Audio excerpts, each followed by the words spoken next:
Fala pessoal, tudo bem? Bom, meu nome é Marcelo e eu vou falar com vocês um pouquinho a respeito de projeto de sistemas. Eu chamo essa apresentação de da ideia ao produto viável. Por quê? O sistema, ele, primeiramente, a gente precisa elaborar uma ideia com ele. O sistema ele precisa ser concebido para resolver algum problema, para poder solucionar alguma situação.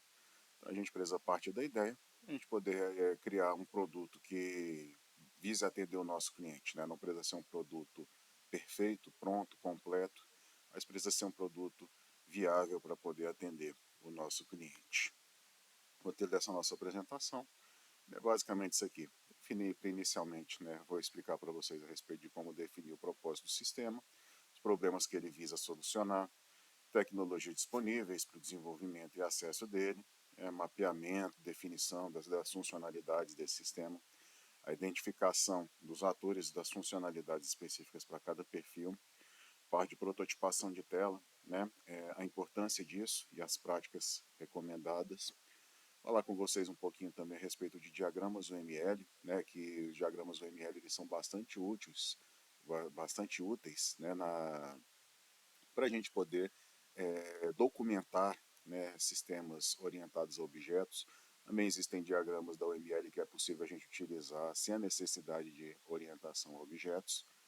Falar com vocês um pouquinho também a respeito da elicitação de requisitos em sistemas, né, então que técnicas a gente pode utilizar, né, como a gente pode documentar, especificação e prototipação das telas com ferramentas digitais, conversar um pouco com vocês a respeito da gestão do escopo, né? Então, como é que a gente pode controlar o escopo do nosso sistema para que ele não fique grande demais ou para que ele não seja pequeno demais, né? E falar com vocês também a respeito do MVP, né? Que é um Minimum Viable Product ou um produto mínimo viável. Então, é aquele produto que a gente vai elaborar para poder atender as necessidades do nosso cliente sem onerar demais a equipe, sem onerar demais o cliente, algo que possa ser adequado para o uso do cliente, que possa atendê-lo adequadamente, sem que isso tenha um custo elevado, tanto para a equipe, né, em termos de tempo, de desenvolvimento, de recursos, quanto para o cliente em termos de recursos financeiros. E vamos finalizar com a centralização e o controle de código-fonte em repositórios, ok? Então vamos começar aqui, né, falando a respeito de definir o propósito dos sistemas e os problemas a serem solucionados. Né? Por que a gente vai criar um sistema? Né? É importante a gente compreender as razões, né, pelas quais a gente está desenvolvendo um sistema. Né? Que tipos de problemas a gente pretende solucionar, que tipos de processos a gente pretende melhorar, né? E a gente também aproveitar oportunidades, né, coisas novas, tendências que surgem no mercado, a gente poder aproveitar isso. Então, a motivação, em primeiro lugar, é isso, né? É a gente ter uma ideia e a gente entender se essa ideia ela teria uma aceitação no mercado, né? Então, vou pegar um exemplo aqui. Vamos supor que, sei lá, que meu tio Josefino, ele tem um mercado, né? E lá no mercadinho dele, ali que ele tem na rua dele, ele faz o controle das vendas dele todo no caderninho, né? O controle das vendas, as contas que o pessoal tem, né? Que o pessoal paga fiado no final do mês ou que paga adiantado, né? Ele faz o controle daquilo ali sempre no caderno. E aí vamos supor que o mercadinho dele um dia deu um alagamento lá na cidade, né? Molhou, entrou água dentro do mercado e por alguma razão esse caderninho dele estragou. E aí o que acontece? Ele vai perder toda essa informação, né? Ele vai ter que confiar na honestidade das pessoas para ele poder receber o que devem para ele, né? O que as pessoas consumiram, o que as pessoas compraram. Então eu falo, ô tio, vamos desenvolver um sistema aí para o seu restaurante, para o seu restaurante, ó, para o seu supermercado, a gente guarda todos os dados das compras, das vendas, das contas, né, em um banco, na nuvem, para o senhor não ter esse tipo de problema. Então, o senhor vai poder acessar de qualquer lugar, vai poder ter relatórios na hora, vai poder olhar o perfil de consumo dos seus clientes, tudo isso. Então, olha só, a gente começa a conversar e eu começo a perceber um monte de possibilidades para esse estabelecimento dele. Né? Então, assim, ele com um caderninho na mão, ele pode ter até ali aquela informação no momento em que ele necessita, apesar de que o mercadinho dele alagou, né, e agora ele não tem mais.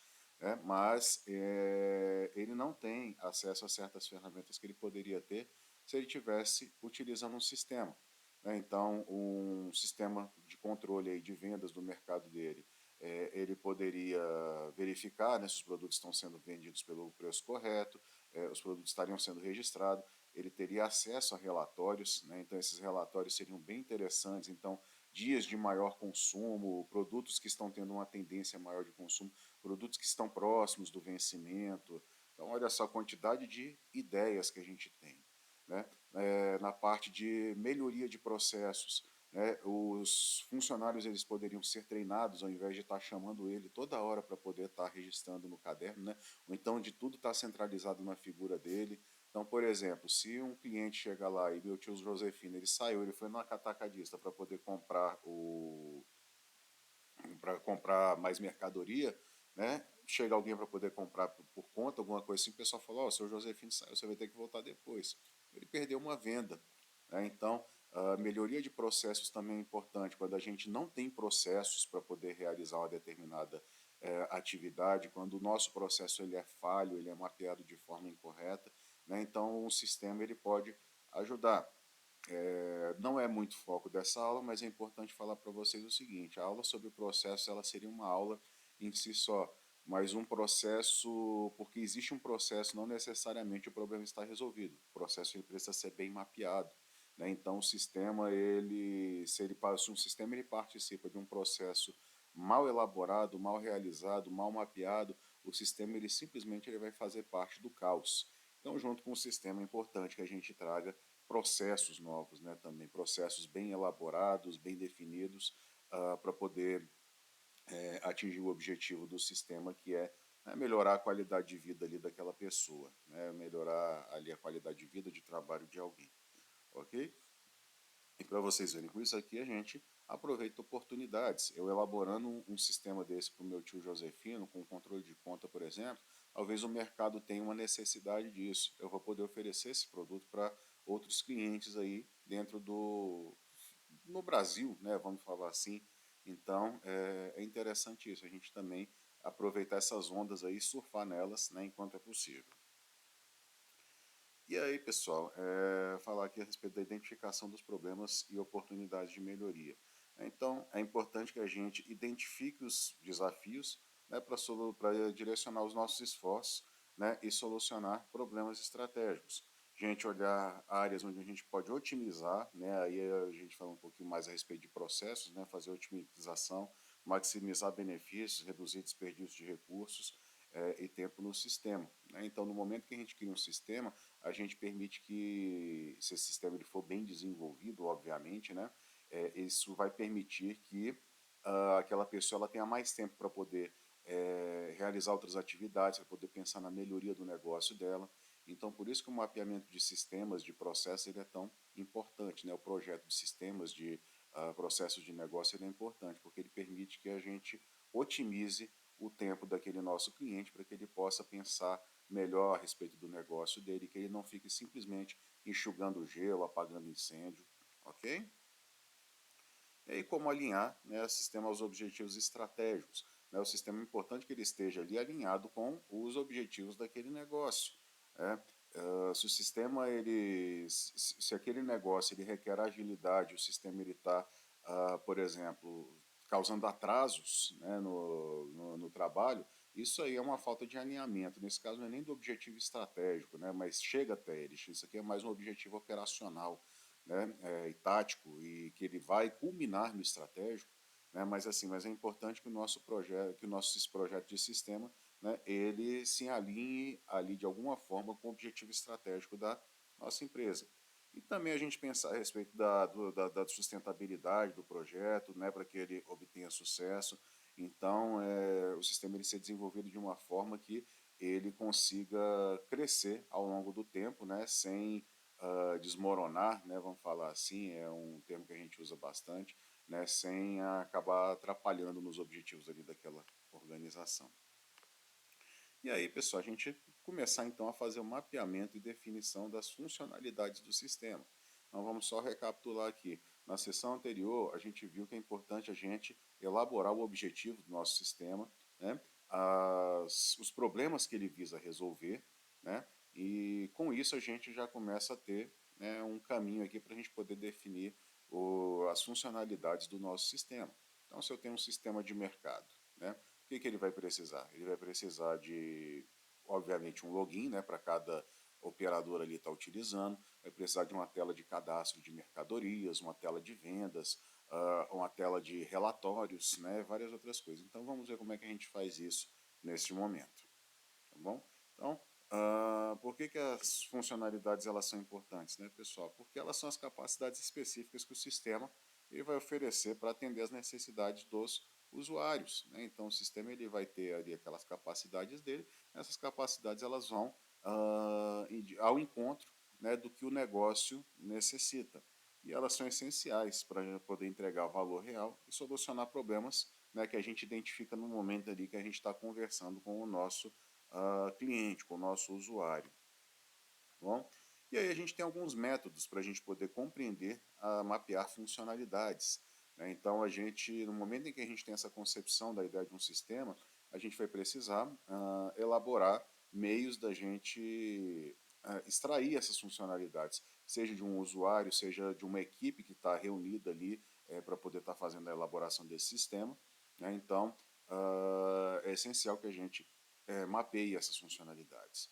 Então, um dos meios, que é um meio bastante comum, bem legal, eu particularmente eu gosto bastante dele, é o brainstorming. É a gente fazer uma reunião ali e a gente começar a trabalhar a geração de ideias. Oh, o sistema pode fazer isso, aí a pessoa vê, oh, o sistema pode fazer aquilo.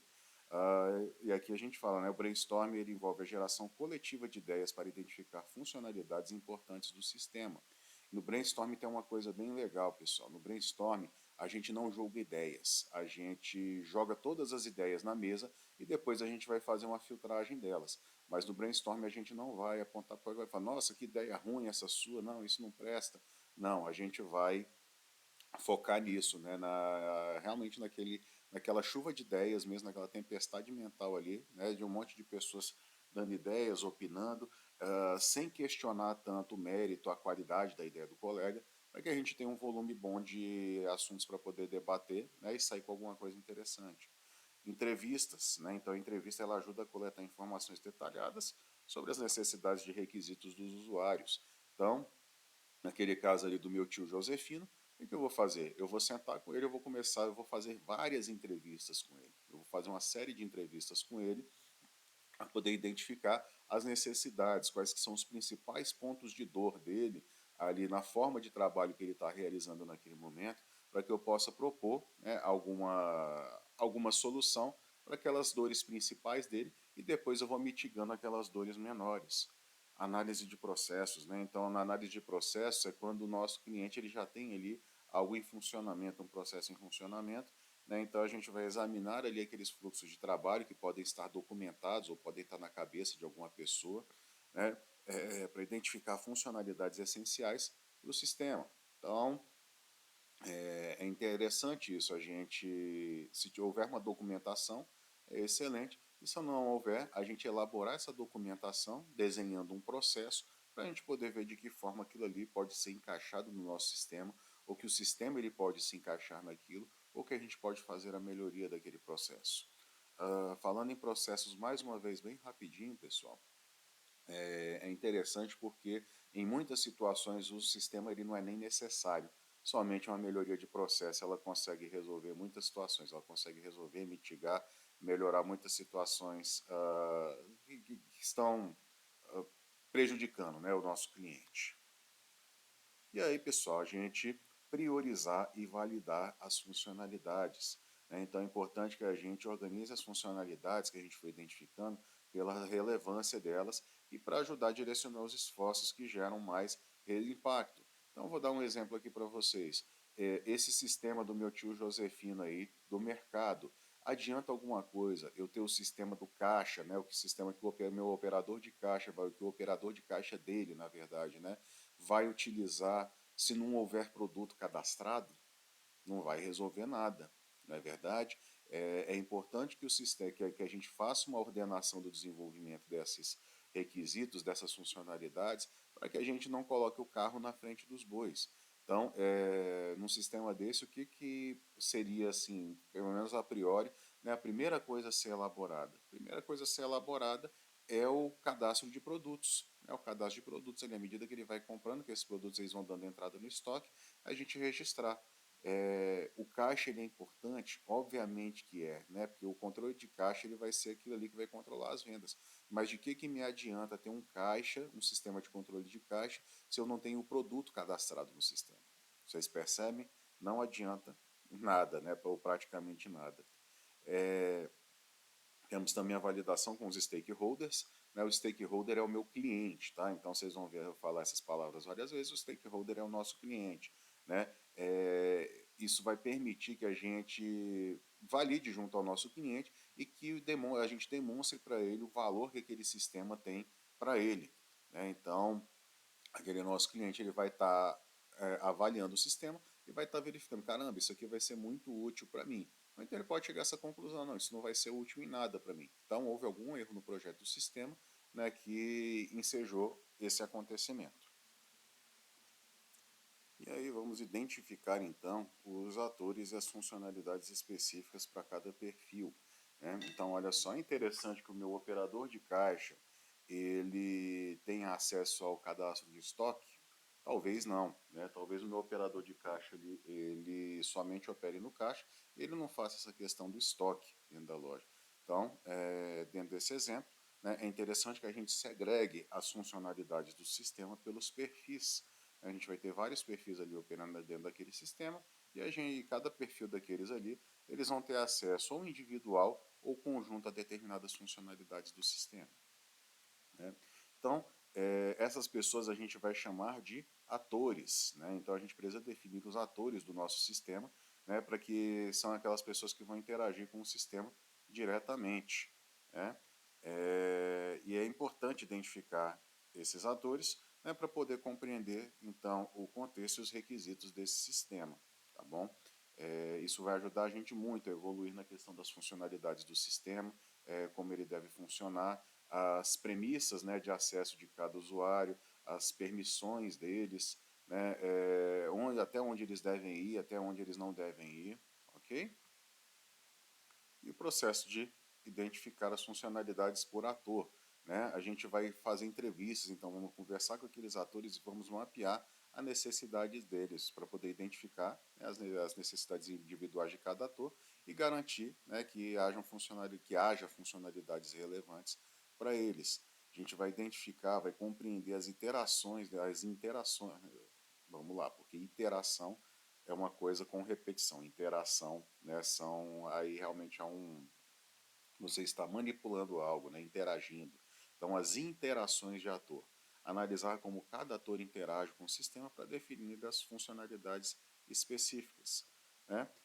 Melhoria da usabilidade, né? Então, se a gente já tem um sistema, né, como é que a gente pode melhorar ali a experiência daquele usuário no uso daquele sistema, né, daquele ator naquele sistema. Então, a gente também pode, por meio desse processo de mapeamento, né, melhorar a usabilidade. E aí exemplos práticos, né, no mapeamento de funcionalidade. É importante que a gente analise casos reais, se eles existirem, né, porque os casos reais eles vão ajudar a compreender melhor o processo de identificação de funcionalidades para os usuários. Então eu vou dar um exemplo aqui para vocês, que assim tem a ver com o sistema, mas é algo mais do ramo da engenharia. Hoje em dia a gente tem aquelas panificadoras caseiras, né, aquelas máquinas de fazer pão. Então, o que foi necessário para poder se chegar a um projeto daquilo ali? Porque o pão antigamente, antes dessas máquinas, como é que ele era feito? Ele era sovado pelo padeiro mesmo, né? Então o padeiro ele fazia a mistura ali daquela massa com a farinha, com a água, com ovos, e ele fazia a sova daquela massa ali em uma mesa bem grande, né, para poder fazer o pão. E aí foram surgindo, com a evolução industrial, foram surgindo máquinas que foram fazendo essa sova, tudo isso. E aí chegou-se ao ponto onde hoje a gente tem uma maquininha dessa, uma panificadora dessa, né, em casa.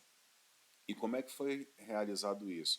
Foi necessário que uma pessoa, né, ela acompanhasse ali aquele processo daquele padeiro, ele realizando a sova daquela massa, para que ele criasse um mecanismo mecânico que pudesse fazer a sova automaticamente, sem intervenção humana. Né? Afinal de contas, esse é o objetivo dessa máquina, né? Você ter um pão quentinho de manhã, sem você precisar acordar às 4, 5 horas da manhã para poder fazer a sova da massa. Então, no momento em que um engenheiro ele ficou ali do lado do padeiro, daquela pessoa ali, e ele foi acompanhando esse processo de sova, ele compreendeu, né, como é que ele criaria um mecanismo, uma pá, para poder estar fazendo aquela sova da máquina, aquela sova da massa, né, para que o pão ele tivesse pronto. Só entrando num detalhe aqui, por que, que a sova da massa é tão importante? Porque é através da sova que você desenvolve a proteína dessa massa do pão. Se não houver essa sova, ou se a sova for mal realizada, essa proteína ela não for desenvolvida, o que, que acontece? Você vai ter um pão que não cresce, aquele pão, né, como é que o pessoal costuma chamar de batumado, né, que é aquele pão amassado, parece uma sola de chinelo, né? Então, assim, então por isso é importante a sova. E essas máquinas hoje elas realizam muito bem isso. Obviamente, não igual a uma máquina de escala industrial, né? Mas para uma máquina de 500 ou 600 reais para poder fazer pão na sua casa, é o que é bem interessante e funciona muito bem. Né? E a aplicação prática no desenvolvimento. Né? Esse mapeamento ele vai ajudar a aplicar as funcionalidades identificadas durante o desenvolvimento do sistema. Então, opa, identifiquei aqui necessidades, funcionalidades desse sistema, né? Com aquele ator ali. Então, essa funcionalidade ela será utilizada por aquele ator, né, no momento do uso dele pelo sistema. E aí, pessoal, falar um pouquinho a respeito da prototipação de telas, né? Por que, que é importante a gente fazer o protótipo das telas também do nosso sistema? O protótipo das telas ele é importante porque isso vai dar ao cliente a visão, né, do que seria o sistema, né, de como ele funcionaria, do fluxo de telas pelo qual ele navegaria para poder atingir os objetivos dele, realizar determinadas funcionalidades, né, e porque a tela também ela consegue guiar a equipe no desenvolvimento do projeto. É algo que é essencial dentro de um projeto de desenvolvimento de sistemas.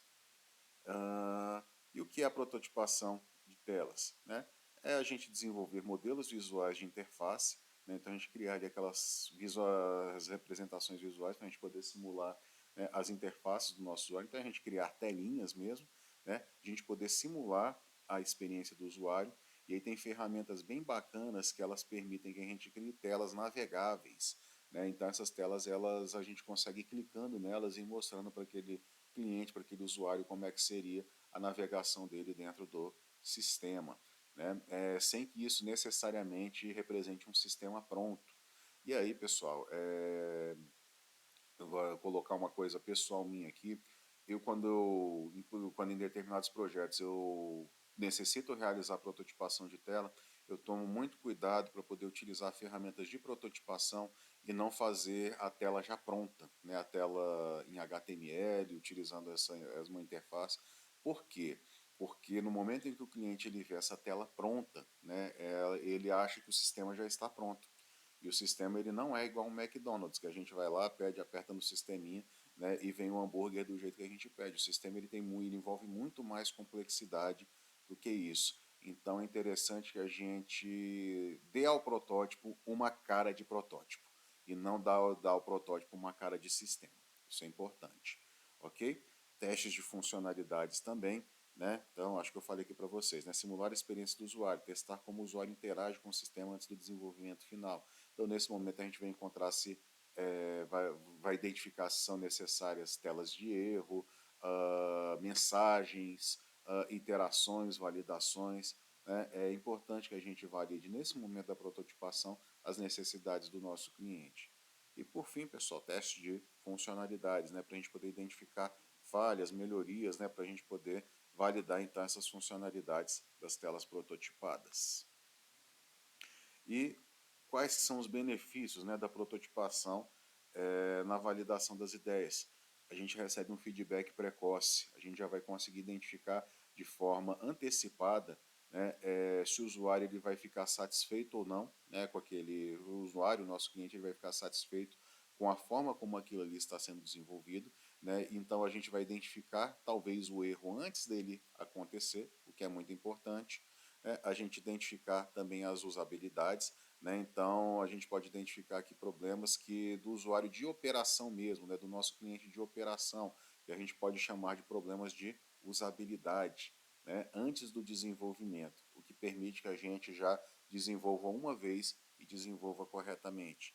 E a gente também alinhar expectativas. Isso aqui é algo que é muito importante. A gente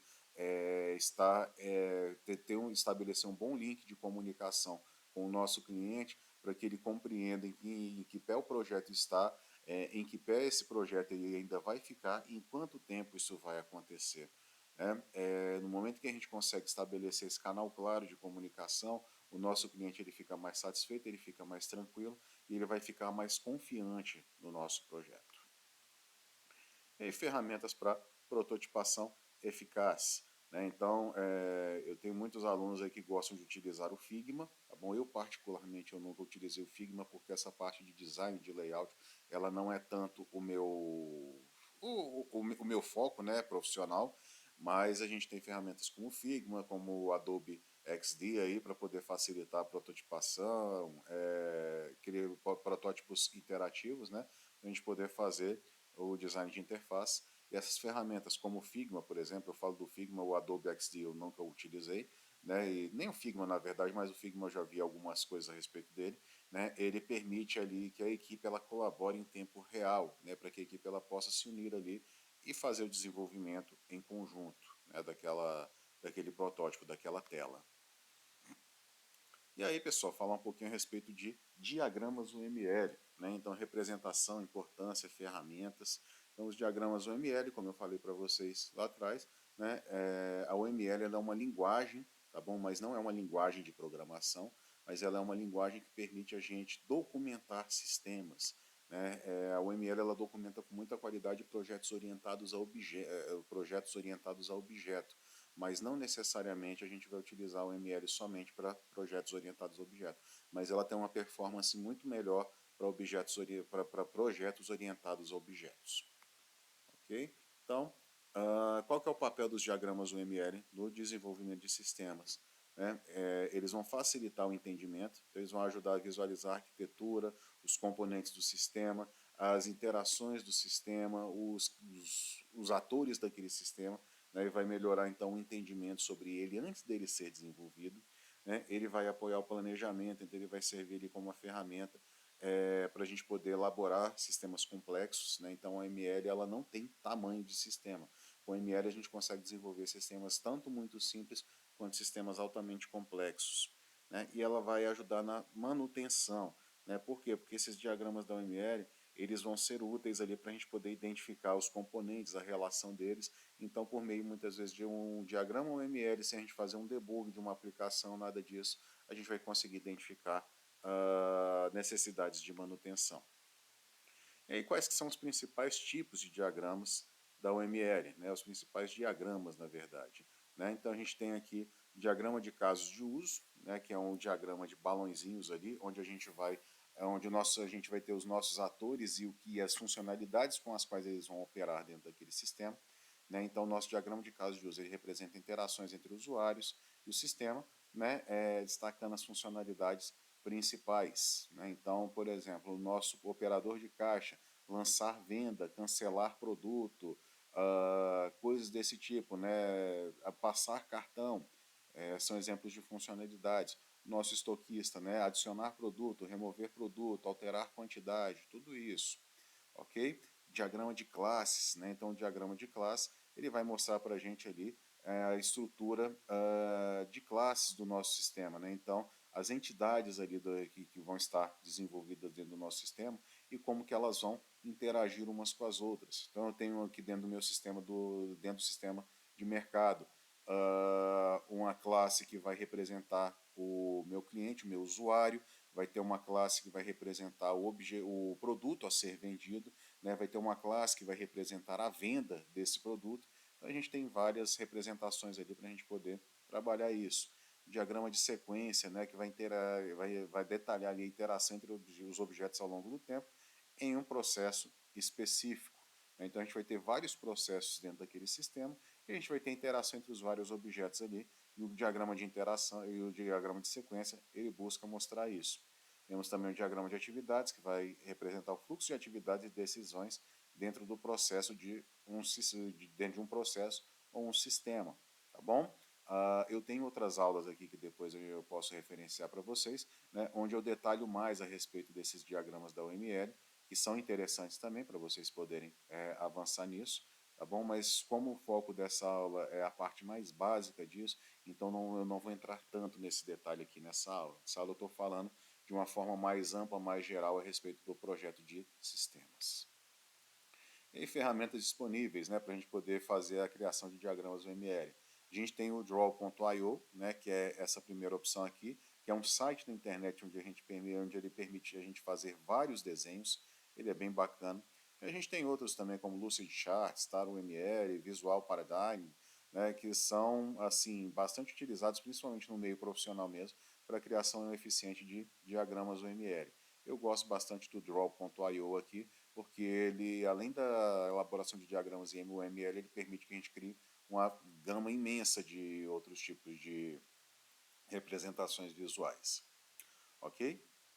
E essas ferramentas, muitas delas possuem, né, funcionalidades que permitem a colaboração em tempo real, né, então ajudando ali a equipe a fazer a elaboração daquilo, ok? E aí, pessoal, vamos falar um pouquinho a respeito de licitação de requisitos em sistemas, né, as técnicas e como a gente faz a documentação. O que é licitação? É a gente compreender o requisito de um sistema, a gente compreender a funcionalidade de um sistema.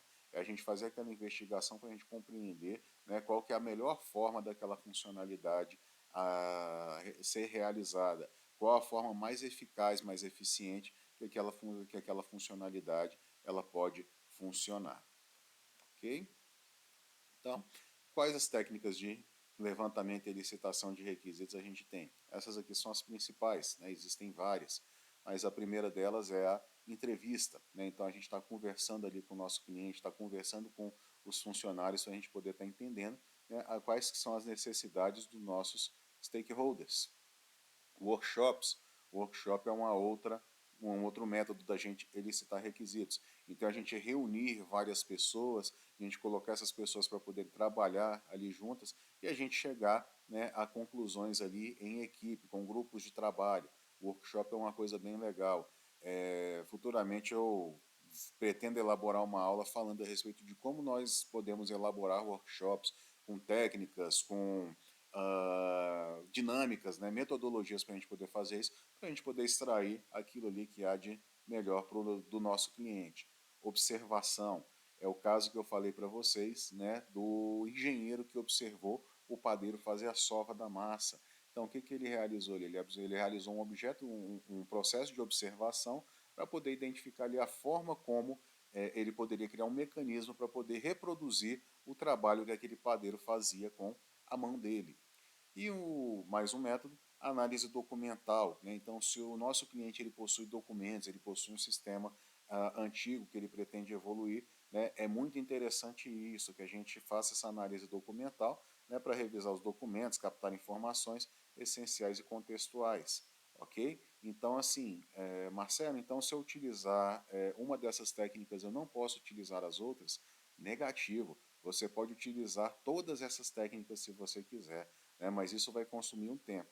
Então, por isso que é importante que se identifique, né, as melhores técnicas, as técnicas mais aplicáveis àquele caso específico, para que,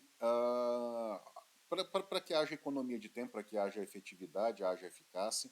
Né? Então, por exemplo, seria fácil para o nosso engenheiro compreender ali, o processo de sova da massa lendo um documento? Obviamente que não, né? Talvez ele até conseguiria compreender, dependendo da riqueza daquele documento. Mas esse processo de soca na massa, o interessante é ele realizar pela observação mesmo. Agora, vamos supor que a gente está falando de algum requisito legal, né? Que a venda de um produto precisa haver aquela cobrança de impostos dela, tudo isso. Vai ser possível a gente fazer isso por meio da observação? Sim, talvez, por que não? Mas não é muito melhor a gente fazer análise da lei, solicitar para que um advogado faça análise daquela lei e aponte para a gente ali os processos que são identificados ali dentro daquela lei para que a gente possa desenvolver o sistema melhor? Então percebam, existem técnicas que elas vão se ajustar muito bem a situações específicas. mas aqui não há proibição da gente utilizar mais de uma ou apenas uma. A gente pode utilizar aquilo que se adequar melhor, né, de forma que a gente utilize o nosso tempo de forma eficiente, ok? E aí, né, diagramas de casos de uso aqui, que são diagramas da UML, né, e que eles são voltados, né, para a gente poder fazer ali a escrita, não, no caso nós estamos falando aqui dos diagramas ainda, né, então a gente vai identificar, fazer o desenho ali daquele caso de uso e depois a gente vai fazer a especificação desse caso de uso, né, então esses casos de uso eles representam interações entre os atores do sistema para alcançar objetivos específicos, isso eu já tinha até falado com vocês antes, né, e o objetivo deles é facilitar a compreensão das funcionalidades esperadas e os requisitos do sistema. Então, o que é especificamente a especificação de casos de uso? Né? É um documento detalhado que ele vai descrever, né, como os atores interagem com o sistema, né, para atingir objetivos específicos. E aí o caso de uso ele pode incluir cenários, pré-condições, fluxo principal, fluxos alternativos e pós-condições. Tá bom? Isso aqui depois eu vou mostrar para vocês na prática como a gente vai fazer isso. Quais que são as vantagens, né, da gente da gente utilizar os casos de uso? A gente vai ter clareza nos requisitos e nas funcionalidades, isso vai facilitar a comunicação entre equipes, desenvolvedores e os stakeholders, vai servir de base de teste para validação do sistema, vai reduzir ambiguidades, né, e interpretações divergentes. E, como tudo nessa vida tem desvantagens, né, quais que seriam as desvantagens do uso de casos de uso, né, da especificação de casos de uso? Isso pode demandar um tempo e um esforço considerável para poder detalhar todos os cenários, todos os casos de uso, todas as condições, os fluxos. Então, o caso de uso ele é algo que ele é relativamente complexo de ser desenvolvido, né, mas que ele está facilitando um trabalho a ser realizado lá na frente. Né? Os casos de uso eles vão sempre precisar ser revisitados no momento em que houver mudança nos requisitos. Ok? Em sistemas grandes, né, isso pode se tornar extenso e complexo, e especificações pouco detalhadas, feitas de forma não muito cuidadosa, né, podem gerar dúvidas e retrabalho, o que também não é legal, tá bom? E aí vamos falar um pouquinho a respeito do nosso concorrente aqui dos casos de uso, né, que são as histórias do usuário. Então a gente tem a história do usuário, que é o quê? Que é uma breve descrição ali do sistema, daquela funcionalidade do sistema e como essa funcionalidade ela visa, né, realizar aquilo que o nosso cliente ele precisa realizar. Então, a história do usuário ela vai permitir uma comunicação ágil, né, comparada ao caso de uso, porque ela vai permitir ali a comunicação entre equipes e usuários, e a história de usuário ela deve ser compreensível tanto para o cliente quanto para o analista ali que está desenvolvendo. A história de usuário ela é um pouco diferente dos casos de uso, ela busca a simplicidade, né? Então ela vai buscar uma descrição mais simples ali do que aquele usuário ele deseja e vai focar nas necessidades essenciais, né? Sem tantos detalhes técnicos e complexos como o caso de uso ele utilizaria. Né? Mas as histórias do usuário também, né? É uma das desvantagens dela, elas podem necessitar de detalhes, né? Necessitar de detalhes mais precisos, e aí o que pode exigir um detalhamento. Então, pessoal, eu gosto bastante de poder pensar que dentro do desenvolvimento de um sistema eu posso utilizar as histórias de usuário e que caso eu precise de um detalhamento maior, ou eu vou expandir essa minha história do usuário, ou eu posso utilizar os casos de uso, né, a especificação de caso de uso para poder elaborar melhor o mapa daquela minha funcionalidade. E aí, falar aqui um pouquinho para vocês, né, a respeito da especificação e prototipação de telas com ferramentas digitais. Né? Então aqui eu estou falando para vocês do wireframe. Falamos um pouquinho atrás, vamos voltar um pouquinho aqui agora. Né? Wireframes que são, né, esboços que mostram o layout básico, né, das funcionalidades de uma tela. Né? Então vai ser o desenho daquela nossa tela ali com os botões, com os formulários, né? Então onde a gente vai clicar, o que vai ser necessário. Né? E eles vão servir como um guia visual para os desenvolvedores e para os designers durante o processo de criação. Temos o Figma, como eu falei para você, né, para vocês, que ele permite o design colaborativo, então, né, desses produtos de software, né, que as equipes trabalhem juntas.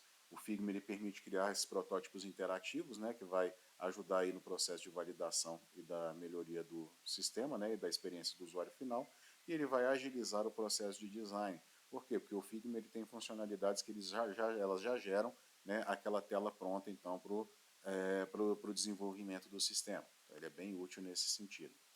A importância da documentação visual para o projeto. Em primeiro lugar, né, pessoal, o alinhamento da equipe. Então, a equipe poder estar visualizando aquele produto e estar compreendendo qual que é o objetivo, né, a ser alcançado. Facilitar as revisões, né, por quê? Porque o documento visual ele permite ali que todos olhem, identifiquem um eventual ponto de falha, alguma necessidade de melhoria que possa ocorrer ali dentro daquele sistema. Né, e ele vai servir também de referência para melhorias futuras, né, para que aquele sistema ali ele possa evoluir ao longo do tempo de acordo com as necessidades do cliente. E aí, pessoal, falar um pouquinho a respeito da definição do escopo, da gestão do escopo e da definição do MVP. Né? A gestão do escopo, como eu já falei para vocês, ela é muito importante porque ela permite que o nosso projeto ele seja execuível. Né? Então, se a gente tem um projeto que é grande demais e um prazo muito curto, provavelmente ele não vai ser realizado. Ou se eu tenho um projeto pequeno demais para um prazo muito elástico, né? Isso provavelmente vai gerar insatisfação do meu cliente. E aí, um meio da gente poder fazer uma boa gestão, pelo menos na parte, na verdade, ao longo do projeto inteiro, né? Mas que isso vai se aplicar bastante ao início do projeto, é a gente utilizar o nosso MVP. Então, no momento em que a gente delimita claramente, né, o escopo do nosso desenvolvimento, o que a gente está fazendo? A gente está definindo os limites do nosso escopo e está verificando que a viagem, o delírio, né, que a equipe ela se disperse em outras ideias, em coisas que não serão úteis para o nosso projeto de sistema. Né? Então, a delimitação do escopo ela é importantíssima por conta disso. Né? E por meio dessa delimitação a gente vai identificar coisas que são altamente importantes, como coisas que não têm tanta importância, permitindo que a gente elimine ou a gente adicione, né, itens ao nosso projeto ali, né, que são muito importantes ou que não são tão importantes assim. E qual que é o conceito do MVP, né, pessoal? O MVP ele é um produto mínimo viável, ele é um produto que ele vai atender aquela necessidade básica do nosso cliente para que a gente possa iniciar aquele trabalho. Né? Com o MVP a gente vai poder testar as ideias, né, de forma rápida e eficiente e confirmar aquelas suposições que a gente tem no início do projeto. Então o MVP vai ajudar a gente, né, a identificar se aquele sistema realmente vai atender aquela necessidade que ele visa atender. Né? Ele vai permitir que a gente colete dados reais, né, para poder fundamentar essas decisões futuras e direcionar essas melhorias no nosso produto. E ele vai reduzir o esforço e os custos, já que o MVP ele vai focar principalmente, primariamente, né, na verdade, naquela parte essencial do projeto. Né? Então, ali aqueles 20% do projeto que vão resolver 80% do problema, que é o princípio de Pareto, que depois eu posso conversar com vocês um pouquinho mais a respeito disso. Né? Então, assim, 20% do sistema que vai atender 80% da necessidade. E como que o MVP ele contribui para o sucesso do projeto? Pessoal, a gente vai focar com o MVP nas funcionalidades essenciais do nosso sistema. Né? Então, ele vai nos ajudar ali, né, de forma que a gente ataque, né, o principal ponto de dor do nosso cliente. O MVP ele reduz o risco. Por quê? Porque no momento em que a gente entrega um produto mais enxuto para o nosso cliente, e ele vai identificar se ele quer prosseguir ou não com aquele projeto, evitando que ele gaste dinheiro desnecessariamente, e caso ele opte por prosseguir, ele vai conseguir ali naquela operação daquele MVP, né, entender quais são os próximos passos que ele deseja dar. Economia de recursos. Né? Então, desenvolver o MVP, ele vai demandar menos investimento, como eu falei para vocês, e tempo. Então, a gente tem uma otimização dos nossos recursos aí. E o MVP ele vai permitir, né, que a gente obtenha um feedback real. Por quê? Porque o nosso cliente ele vai estar utilizando o sistema, né, para poder ajeitar o nosso produto e aumentar a aceitação dele. E aí, pessoal, falar um pouquinho a respeito de repositórios, né? Por que é importante a gente utilizar repositórios para poder fazer a guarda ali do nosso código-fonte. né? Porque com isso, a gente tem, entre outros motivos, segurança, né, do nosso código-fonte, então ele vai estar ali num local centralizado, protegido, dotado de backup, né, e acessível para toda a equipe, né, então isso facilita bastante.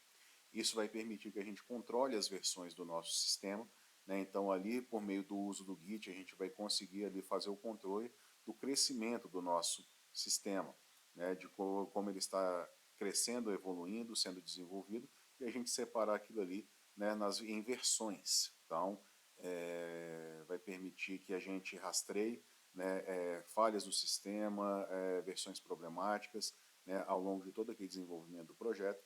Então, isso é bem interessante. E como eu já tinha falado, acesso facilitado à equipe, né? Então, acesso simultâneo e colaborativo para toda a equipe de desenvolvimento. Isso é bem bacana. Tá bom? Então, quais que são os recursos do GitHub?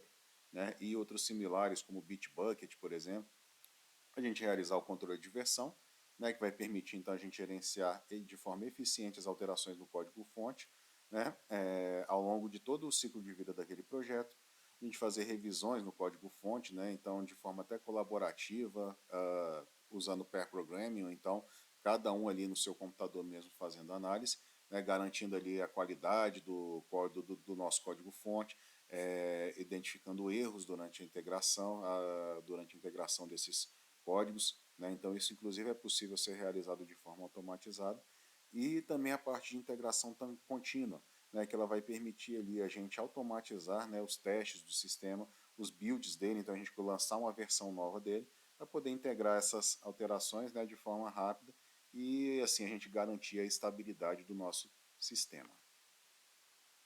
E aí, pessoal, boas práticas, né, para a gente poder fazer o versionamento correto. Então, a gente utilizar ali branches, né, a gente criar ali ramificações para a gente poder fazer as melhorias do nosso sistema e depois a gente fazer as integrações dessa branch no nosso tronco principal ali, que seria o nosso master. A gente realizar commits claros. Então, as nossas mensagens de commit, elas não podem ser ambíguas, elas têm que ser mensagens objetivas, falando o que foi realizado ali dentro daquela alteração realizada no código-fonte do sistema. E também a gente fazer revisões do código, né? Então, a gente analisar, fazer ali a refatoração dos nossos códigos, a correção de bugs, né, para poder garantir ali o bom funcionamento do nosso sistema. E assim, pessoal, a gente conclui a nossa aula, né? Então, para a gente poder fazer o nosso projeto, né, de sistema de uma forma adequada, em suma, o que nós precisamos fazer, apesar de que foi muita coisa falada, né? Planejar de forma detalhada, né, os passos, o nosso plano, tudo isso.